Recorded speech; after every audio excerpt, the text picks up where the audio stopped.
people behave that way when you let them, when you don't hold them accountable for things. And then there's resentment from the other servers. It comes down to management and ownership. Yeah, it does. And that's why you have to have a good culture. Restaurant Punk, what's up? Yes, us. Okay. Yes, us, Peter. This is the international. Okay. Take a breath. Take it easy. Breathe. Don't get excited. I know you got your jacket on from like 1992. It's got a lot of character in it. Oh I my know. gosh. Can't part. This is great. It could be worse. It could be a Letterman jacket. Like me and that guy living in the past. You remember when I was varsity? I scored 4 touchdowns in the single All game. This is still my high school. It could have been. That's a guy thing, though. Like is- women, I that is feel a like guy. guys will hold on to clothes for like eternity. They never get rid of it. It doesn't matter if there's holes in because they're it. worn in and they're I was just comfortable. never Like good in affliction sports. shirts, right, Nico? I should have worn it. Nobody ever gave me a nice coat that I kept. I had to buy one. Gosh. Me, I'm Anyway. constantly weeding shit out. Yeah. It's like people. Clothes. I don't need you in my people life. out. I don't need you in life. Go. I don't need any of that. Weed All it right. through. Giving you the goodwill. Anyway. I asked you guys to be on this episode. Thanks, Did buddy. you ask us, Specifically, or did I you asked harass you, us? I begged you, I was on my hands and knees begging you because I feel like this is a topic and I think I may get different answers from the two of you. I may not, but I'm curious. Okay. You won't get different answers. When putting together a staff for a restaurant that you work at, opening, whatnot, do you build your staff around the culture first or how good of a worker, like experience-wise they are first? Culture. Okay. So I throw it out there because I'm currently watching the show House. Love And that he show. is an obnoxious, Yes. rude, whatever, but he's the best of the best. right. And anybody would be lucky to have him. Right. But he doesn't make a good culture for everybody else. So it's tough. Do you Yeah. go for There's a third option. I'm not going to spoil it for you in that season, but it's okay. I'm in the middle of the Go ahead. we'll save that for after the Is show. that still on the air? No, I was no, gonna say, I that's thought been that off for ended. so Right, long. yeah. What's option 3? I didn't even The vibe. offer. So it's like it's not even so. Okay, let's say I'm sitting. It depends. So it depends if I know them. Let's say I don't know them. Then I have to feel out your vibe, and then you have to say the things that indicate to me that you're a team player, that you have a good work ethic, and that you're even really interested. Because some people will go in an interview and it seems like they don't even want to be there. It seems like their mother made them go to the interview. Yes, I know exactly. And they're so tapped out. So there's that. If I do know them, then I start thinking about how do they fit into this culture because I know more about them. How do they fit in? I do want someone with a good work ethic and who's willing to work hard. It all depends because also depending on the dynamic of the group, once you have everyone together, that can shift the culture. Well, I throw out an example because I'm a kitchen guy is if you build a certain culture in a kitchen, it's only going to attract the people of that culture to come to your restaurant and apply to that.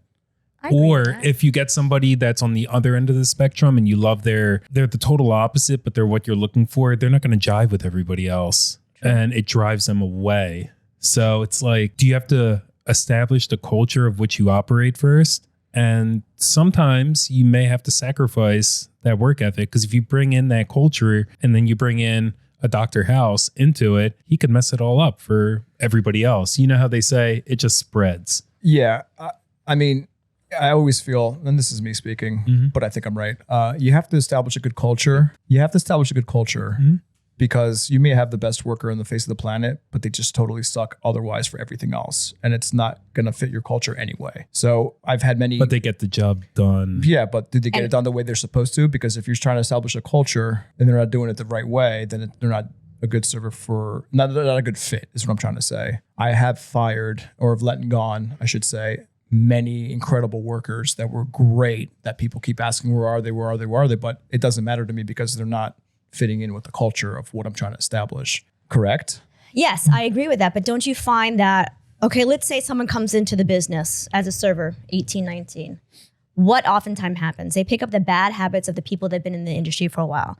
I think it's tough because then you pick up those bad habits, but are those habits unbreakable? So if someone came into my restaurant and I was the owner and I saw that they had a good work ethic, and they got that job done, but they were lacking in some areas or they were falling short, I would feel compelled to take them aside and try to work with them. Because sometimes you don't realize until someone points it out, you don't know. Yeah. Because that's what you're used to. Yeah. And if that's an environment that you worked in another restaurant for 10 years, you don't know any better. You think that's the norm. Well, we had a server at one of our restaurants when we first opened up in Courthouse. Let's just call him Robert.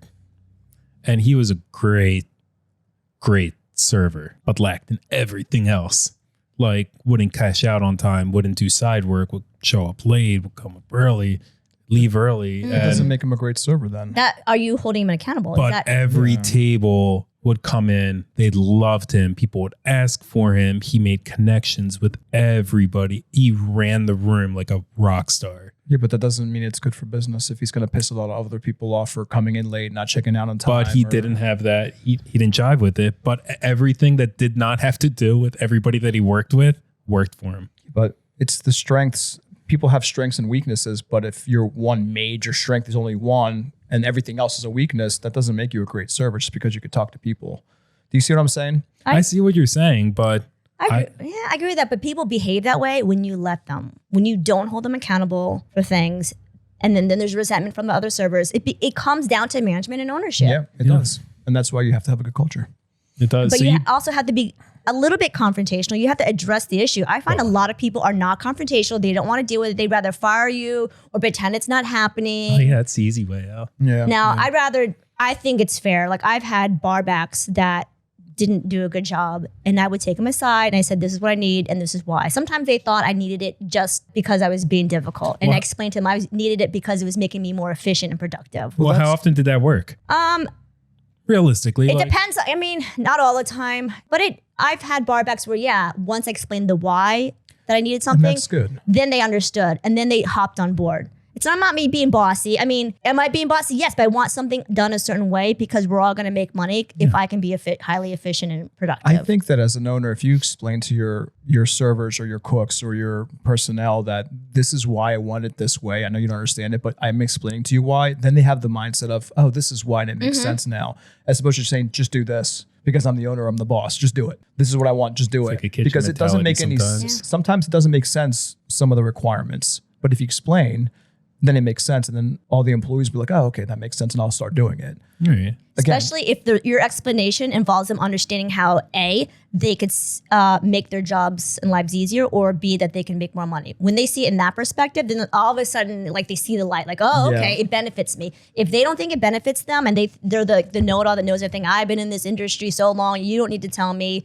That's what the problem is. But you just have to And you know what? I take those ideas sometimes because I'm not the smartest person in the room all the time. And everybody has ideas that can benefit the kitchen, the front of the house, whatever industry you're in, but not on day one. Gain that trust with everybody first, jive, and then I'll take it with a grain of salt. And like your brother, Yanni, I love him to death. You know that. He's 100%. Say something bad about Yanni. Not saying anything bad, but thank God we're recording. He is one of those, just trust me and do it.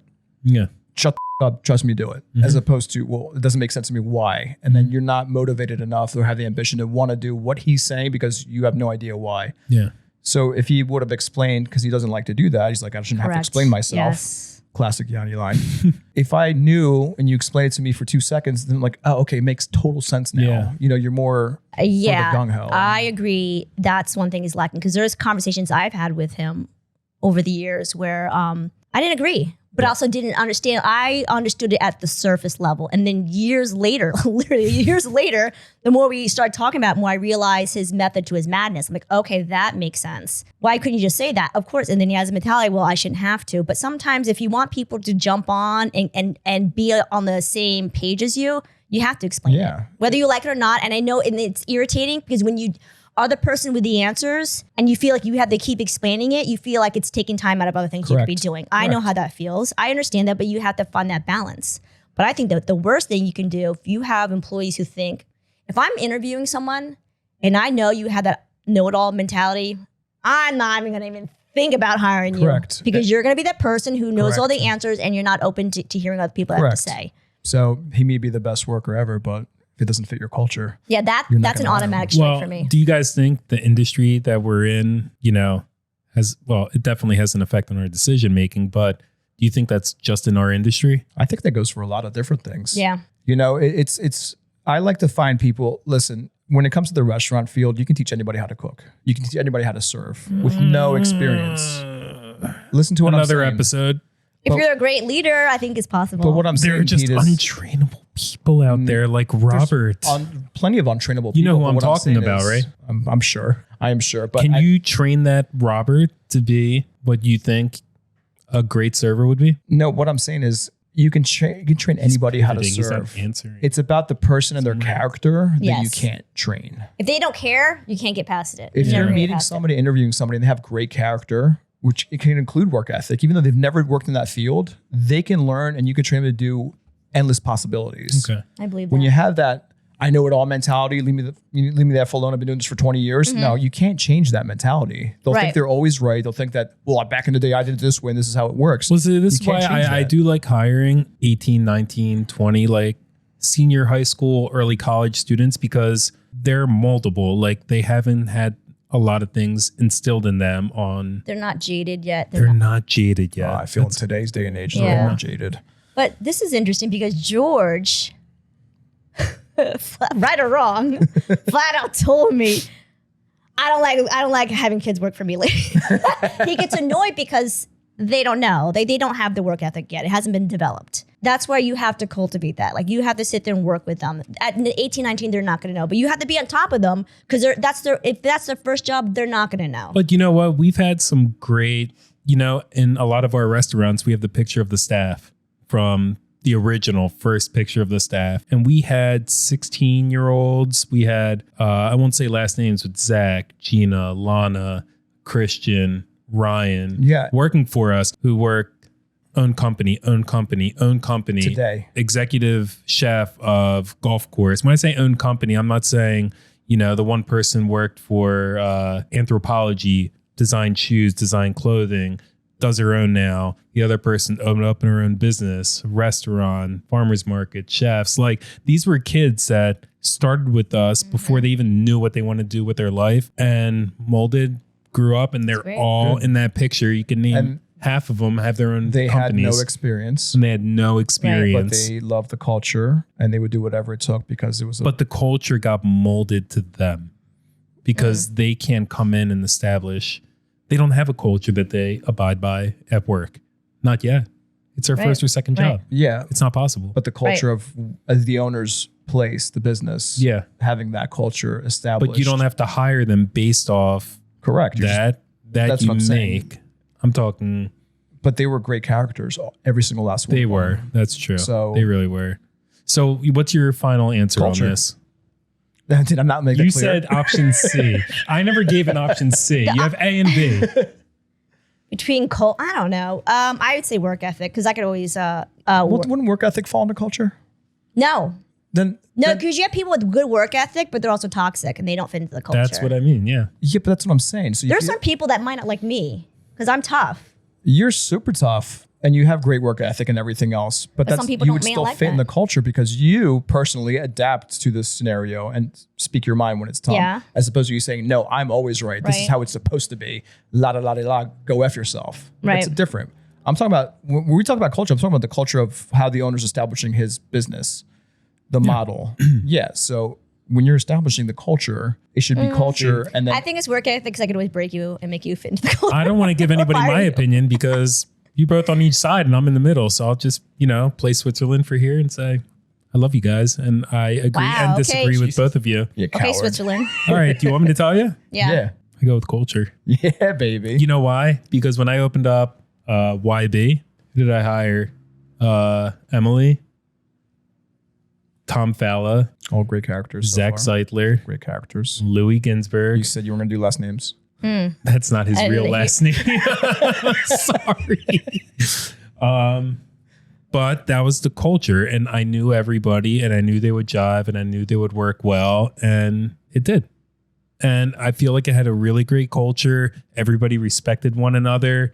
Everybody worked with one another.